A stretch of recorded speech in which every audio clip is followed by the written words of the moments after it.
Hi guys and girls, Clay from Australian Survivalism. Going to ask you a simple question today. Are you a serious prepper? Let's get into it.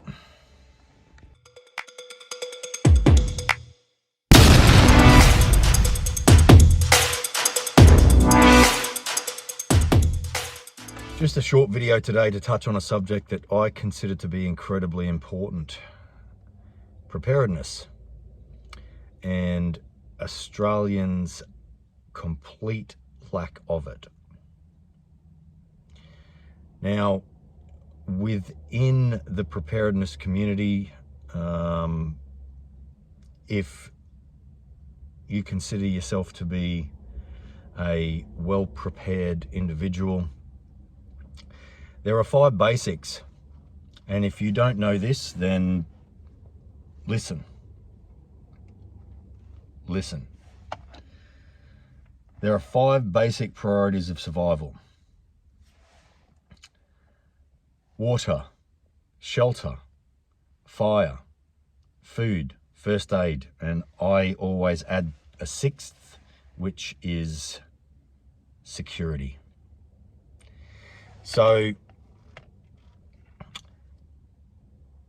one of the other basics within preparedness is the necessity to have like a go bag or a bug out bag, like a bag that you can just pick up and race out the door, and you'll have all of the basics that you require to be able to survive if you need to get out of wherever you are quickly, i.e. if you're at home and heaven knows what might be going down around you.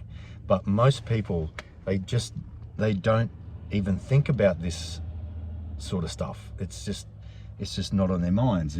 It's the daily grind, the hustle and bustle, the going to work, the coming home, the cooking dinner, taking the kids to school, and all of that's fine.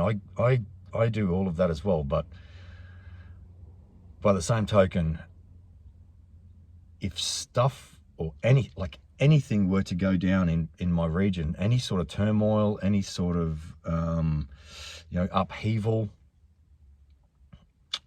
I'm ready to go.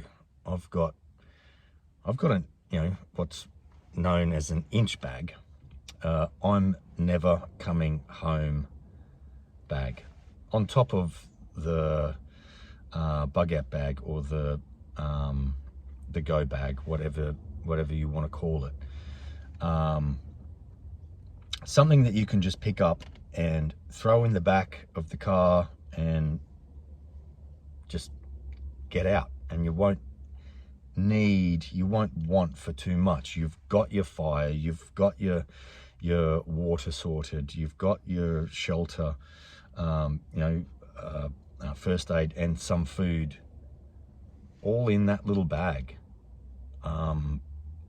And it's relatively easy to do. The fact that most Australians don't have something like this is it's alarming for me. And the people that I speak to about it, they're genuinely interested, and I teach them whatever I can about what's required, what's needed. And I suppose where I'm going with all of this is, if you don't have one, then you're not prepared. You're not a serious prepper. You're not a serious survivalist. Get yourself a go bag, get yourself a bug out bag, and build upon that and build yourself an inch bag. And I'm never coming home bag, because you just don't know what might happen. And this is not paranoia. This is not, oh, the world's coming to an end. It's just common sense. Who knows what might happen? I mean, we're just so complacent. We think that we're invincible. We think as a civilization that it's, there's never going to be any sort of turmoil or upheaval.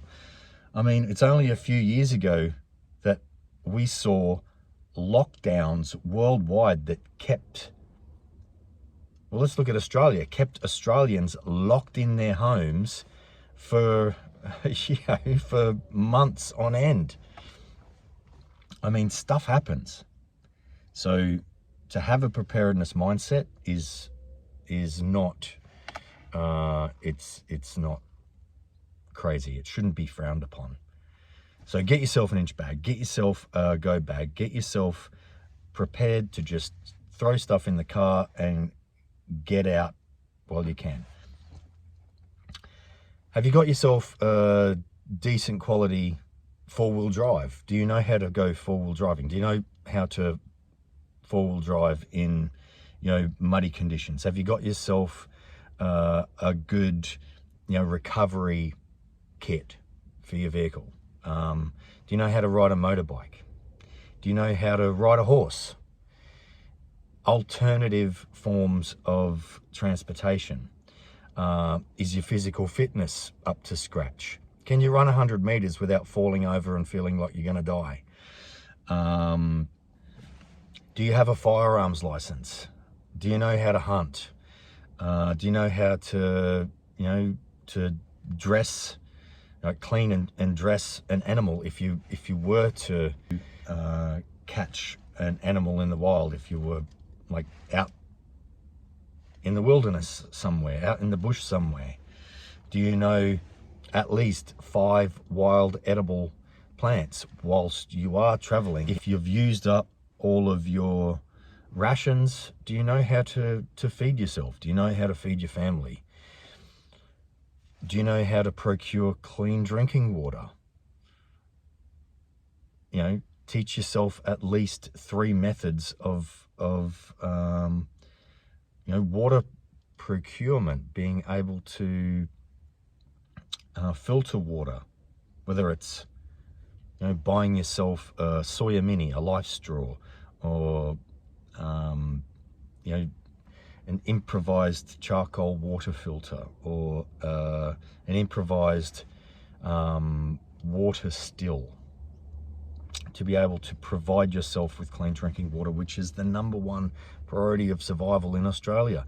Most Australians don't know where to find clean drinking water if it doesn't come out of a tap. That's alarming to me. I love this country. I love my fellow Australians. It just worries me that, most Australians don't know how to get themselves some clean drinking water for themselves and for their family if they were in a dire situation where, for heaven knows why, the taps, they stopped flowing. And who knows what that could be. I'm not saying that I know what that might be. It could be 1,000,001 different scenarios. Are you a serious prepper? Do you know how to feed yourself, how to get yourself some clean drinking water, how to keep yourself warm if it's cold, how to keep yourself cool if it's hot? All of this stuff should be in a tiny little bag, which is called a bug out bag. Get yourself one. And if you are saying no to any of these questions that I'm asking, then you need to get all of that sorted. Really, you need to get all of that sorted. Teach yourself. On this channel, there's a whole heap of videos on how to procure clean drinking water, on how to botanical names of common plants that are around that most people don't know are edible. So have a look. This is just a short video to pique interest in the subject, which is, important. It really is. If you like what you've seen here today, please hit the like and subscribe button. It does wonders for the YouTube algorithm. Comment, share the video, and have a look at all of the other quality content that is within this channel, and I hope to see you on one of the Australian survivalism meet and greets that will be happening again shortly. Clay from Australian Survivalism. Peace.